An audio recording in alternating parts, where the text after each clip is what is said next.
एक आदमी टेंट लगाकर बैठ जाए, दवाइयां फ्री में आप ले लें, भाई आकर मैं आपको चेक करता हूं, डॉक्टर बैठा हुआ है, आप बीमार हैं, आप चलकर ना आए और मर जाएं, बताइए कसूर किसका है? वो तो सब कुछ तैयार करके बैठा हुआ है, क्यों नहीं आए आप उसके पास और इलाज नहीं करवाया? मैदान माशर में क्या जवाब देंगे आप अल्लाह ताला की बारगाह में?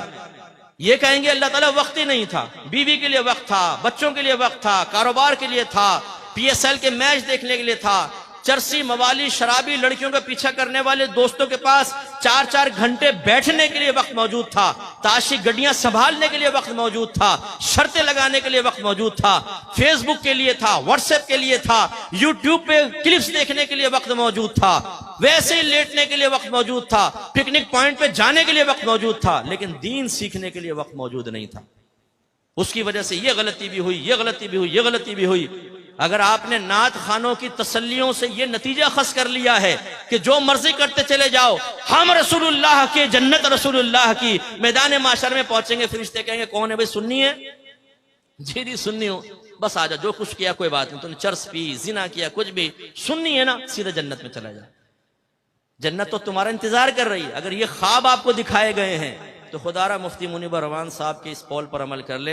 एक जगह बयान चल रहा था, प्रोग्राम था, मुफ्ती साहब भी थे, मैं बैठा हुआ था, नात खान वो पहुंचा रहा था लोगों को इधर से उधर 2 मिनट में, जो हमारे अक्सर नात खानों की आदत होती है, कोई बैठा हो तो भाई नाराज ना हो।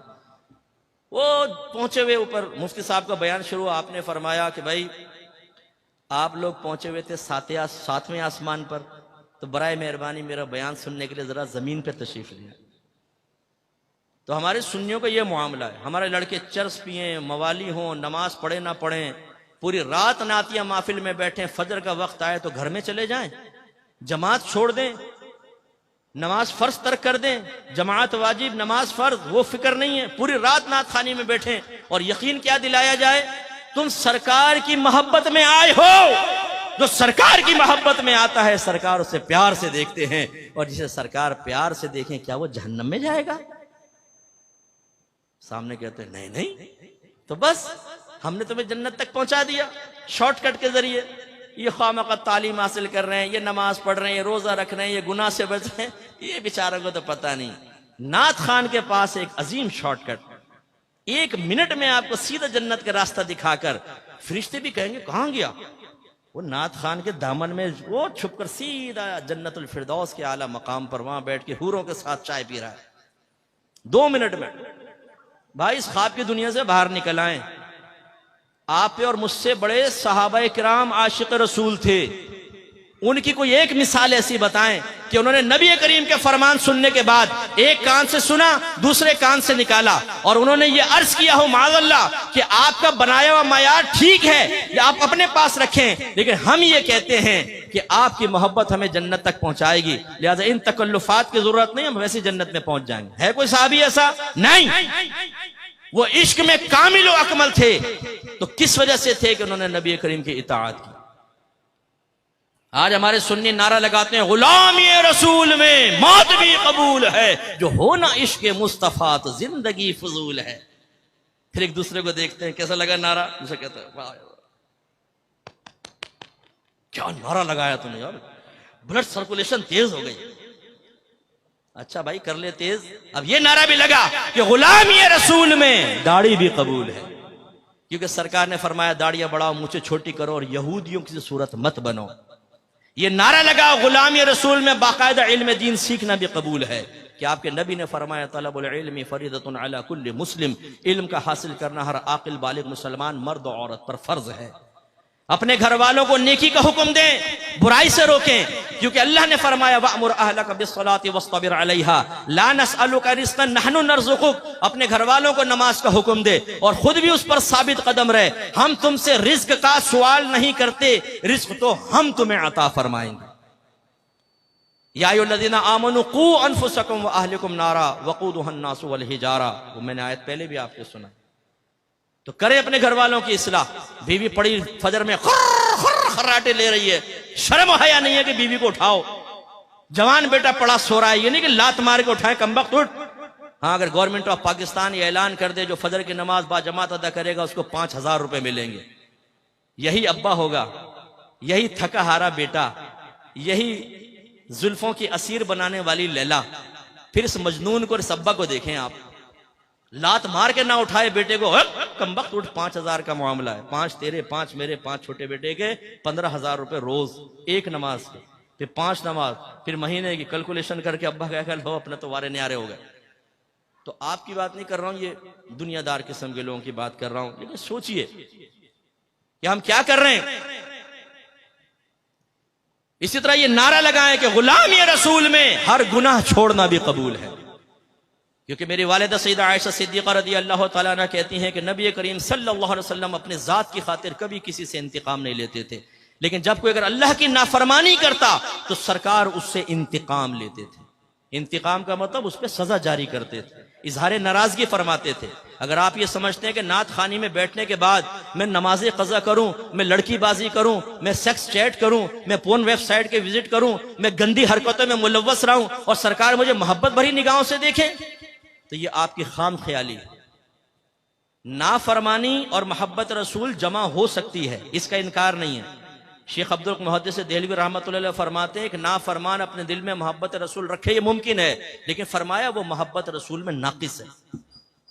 इसलिए कि मोहब्बत रसूल का तकाजा ये है, महबूब का तकाजा ये है कि महबूब के कहे पर चले।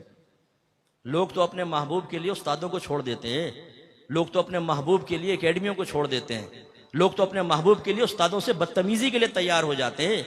ये मोहब्बत का तकाजा है, ऐसा होना चाहिए मोहब्बत, कामिल मोहब्बत, पक्की मोहब्बत। ये औरत की मोहब्बत में इंसान सब कुछ कुर्बान कर दे, ये है कामिल मोहब्बत। बस मैं कहता हूं कि इसकी मिसल नहीं कह रहा हूं, ऐसी मोहब्बत हमारी होनी चाहिए कि नबी करीम की मोहब्बत में बाप नाराज हो, मां नाराज हो, दोस्त नाराज हो जाए, कोई भी नाराज हो, जब मेरे नबी ने फरमा दिया तो मैं नबी का कहना मानूंगा, सबकी नाराजगी मोल लूंगा। यह है मोहब्बत। यहां तो नफ्स शैतान ही इतना गालिब है, अल्लाह नाराज हो, रसूल नाराज हो, नफ्स शैतान नाराज ना हो, यह रविश सही नहीं है। तो इसलिए मैं आप सबसे गुजारिश करता हूं, आइए, अल हक स्कॉलर्स एकेडमी आपको दावत देती है, यहां पर आकर कुरान सुने, दीन सीखें, अकायद की इस्लाह करें, तज़किया नफ्स करें, किताब और हिकमत सीखें, आप खुद भी सीखें, उम्र के किसी भी हिस्से में हो। मैं अपने बुजुर्गों से अर्ज करता हूं, आईने में अपने सफेद बालों को देखकर यह सोचना कि अब तो उम्र गुजर गई, छोड़ दो, नहीं। एक बुजुर्ग के पास एक बूढ़ा शख्स आया, कहने लगा मैं तौबा करना चाहता हूं। आपने फरमाया कि बहुत देर से आए। उसने कहा हुजूर बहुत जल्दी आ गया हूं क्योंकि मौत से पहले आया हूं। तो ये ना सोचिए कि जी हमने तो पूरी जिंदगी गुजार दी, अब क्या इल्म सीखे, नहीं। अगर आप इस तरह चले गए तो हो सकता है जवानी में की गई गलतियों का खमियाजा भुगतना पड़े। सफेद बालों का मतलब ये नहीं है कि अगर आपकी जबान से जवानी में कलीमा कुफ्र निकला था तो मुआफ कर दिया जाएगा। आप अगर नमाजें कज़ा करते रहे थे तो सिर्फ आपकी सफेद दाढ़ी को देखकर नमाजें कज़ा करने का गुनाह मुआफ कर दिया जाएगा। ये कहां से आपने नतीजा निकाला? आप भी सीखिए और अपने बच्चों को और खुसूसन बेटियों को यहां जरूर दाखिला करवाएं, इल्म दीन सीखें और पक्के सुन्नी बने, पक्के मुसलमान बने कि जो अपने मजहब को बयान करना जानता हो, मजहब का दिफा करना जानता हो दलाइल के साथ, फिर मुजाहिदीन पैदा होंगे। आपको पता है इंडिया में क्या हो रहा है? एक शख्स ने सुप्रीम कोर्ट में दरख्वास्त दायर की है कि कुरान पाक से 26 आयात को निकाला जाए, क्योंकि ये वो आयात हैं जो मदारिस में पढ़ाई जाती हैं जिससे बच्चे एक्सट्रीमिस्ट बनते हैं और नफरतें पैदा होती हैं। अभी इंडिया में उस पर बहस चल रही है बहुत ज्यादा। अब ये फितनों का दौर है। आप अगर ये समझें कि हम फितनों से महफूज रहेंगे, मैं कसम खा के कह सकता हूं कि आज नहीं तो कल ये जहालत और फितनों की आग आपको नहीं तो आपकी नस्लों को जला देगी। खुदारा होश में आए, इन चीजों की कदर करें।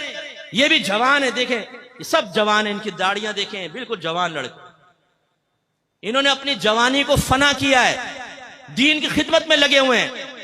इनके भी अरमान है, ये हर काम कर सकते हैं, लेकिन ये दीन से वाबस्ता होकर चाहते हैं कि लोगों की आखिरत को बेहतर बनाए। मेरे नौजवान बच्चों, आप जो खास तौर पर बैठे हैं, जो अपने नबी से मोहब्बत का दावा करते हैं, खुदारा सहाबा किराम के तर्ज पर अपनी नफसानी ख्वाहिशात को कुर्बान करके इन जवान बच्चों के साथ मिलिए और साबित कीजिए कि अल्लाह ने अगर नेमतें अता फरमाई हैं और उससे मैं हिज़्ज़े नफ्स हासिल कर सकता हूं, लेकिन मैं अल्लाह और उसके रसूल की खातिर अपनी ख्वाहिशात को कुर्बान करके आखिरत के दर्जात को हासिल करूंगा। खुदा की कसम आप कोई नुकसान का सौदा नहीं करेंगे, जिंदगी खत्म हो जाएगी। मैं तकरीबन 18वें साल में माहौल में आया। आज मेरी तकरीबन 52 ईयर्स ओल्ड हूं मैं, 52 साल मेरी उम्र है, तकरीबन 53 में लग चुका हूं।